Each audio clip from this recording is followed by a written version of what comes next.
excision. Thank you for the introduction. Good morning, Chairman, Co-Chairman, and colleagues. Has anyone here ever faced a decision of whether to remove the radial head? It's a difficult choice, whether in the acute setting of fractures or in the chronic patient with pain and stiffness. As surgeons, we worry about elbow stability and the risk of future osteoarthritis after radial head excision. In this session, I will review the evidence on clinical outcomes after radial head excision and what that means for our decision making. Let's explore the data.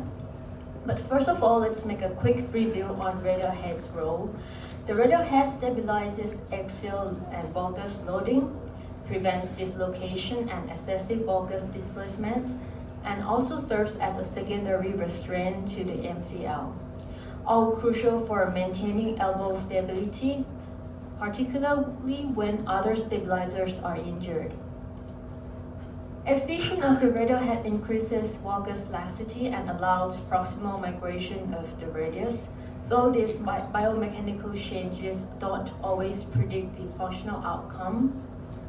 Load is transferred continuously to the ulnar humeral joint, which can accelerate osteoarthritis. And if there is the MCL or other ligaments injury, excision may cause a marked elbow instability. And in exceloplastic injuries, disruption of the interosseous membrane permits significant proximal radial migration and can produce ulnar impaction at the wrist.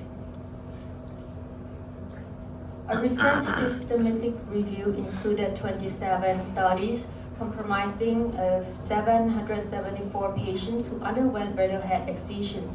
It pooled indications and clinical outcomes to evaluate when excision was performed and what patients experienced afterward.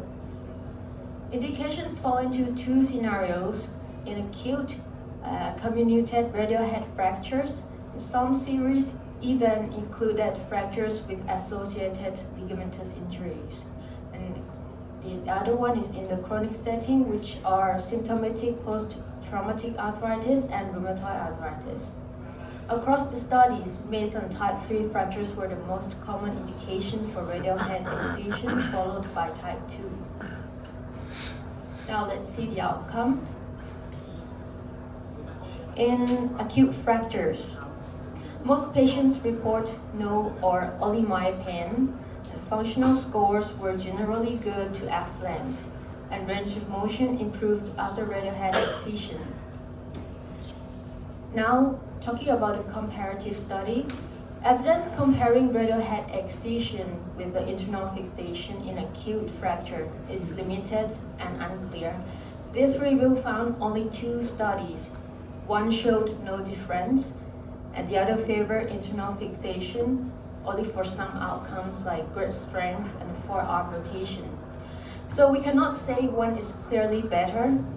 In practice, internal fixation is usually chosen for fractures with fewer than 3 fragments that can be fixed reliably.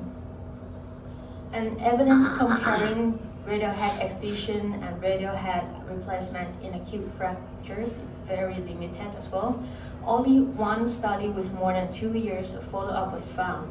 It showed no difference in overall functional scores, but patients with the replacement had more loss of elbow extension. Next, we move to the chronic setting. First, we look at the secondary excision after trauma. This review identified 2 studies. In chronic study setting, the results are also unclear. Secondary excision after trauma in these 2 studies show that many patients still had post-operative pain. Satisfaction is low. A high proportion had to stop their jobs or sports, but these findings are based on only 2 studies.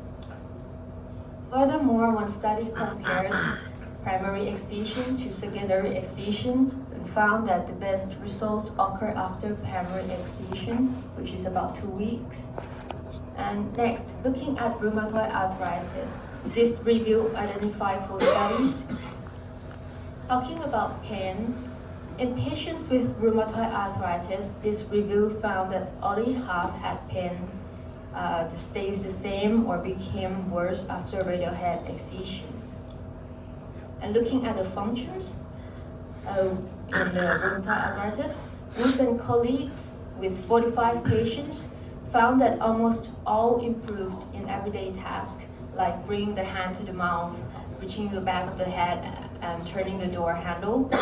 And here a small series of 11 patients show that all but one were happy with the result. And the last study, Gandhi study, reported good short-term outcomes, but the long-term results were generally poor. And range of motion improved in all patients. Radiographs usually show the degenerative changes, either worsen or stay the same. However, these radiograph changes do not necessarily correlate with how patients felt or function. Okay, and now with the comparative studies. When medication is no longer enough for rheumatoid arthritis, arthroscopic synovectomy is usually the first surgical option. Total elbow arthroplasty is reserved for more advanced joint destruction. This review suggests that radial head excision in rheumatoid elbows can improve range of motion, but it is less reliable for pain relief. One possible reason is that the disease activity often persists in the ulnohumeral joint. A comparative study indicates that patients may do better with elbow replacement, total elbow replacement, than with the radial head excision alone. Several studies in the review reported long-term results of radial head excision with a mean follow-up of more than 14 years. Overall, they show that radial head excision can be a viable option with good functional outcomes. However, they also highlighted that the procedure is associated with important long-term complications. Long-term x-rays often show arthritis, but this does not usually affect the function. So radiographic changes do not always match how the elbow feels or work, so their importance is uncertain. Some patients develop valgus instability, stiffness, and proximal radial migration, but overall complication rates are low. Revision after radial head excision is uncommon, about 2.7%, but when it is needed, it is usually either total elbow replacement for the ulnohumeral arthritis or pain, or ulnar shortening osteotomy for the wrist pain. The data I've presented so far come from the systematic review published in 2022. Since then, a newer study has looked specifically at Mason type 3 fractures and compared all three treatments, the internal fixation, prosthesis, and excision. They found that internal fixation gave a worse range of motion than replacement and excision. Functional scores are similar across all three groups, but internal fixation had a much higher revision rate, around 50%. So generally, good to excellent outcomes reported after the radial head fractures. Evidence is insufficient to prefer internal fixation or radial head replacement over excision for complex fractures. And do not perform radial head excision if there are concurrent bony or ligamentous injuries.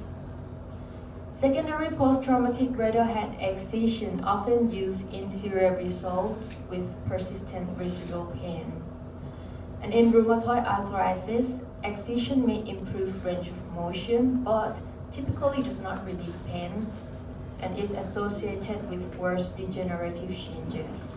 Overall conclusions limited by poor study quality and inconsistent outcome reporting across the literature. Thank you for your attention. Next speaker, Dr.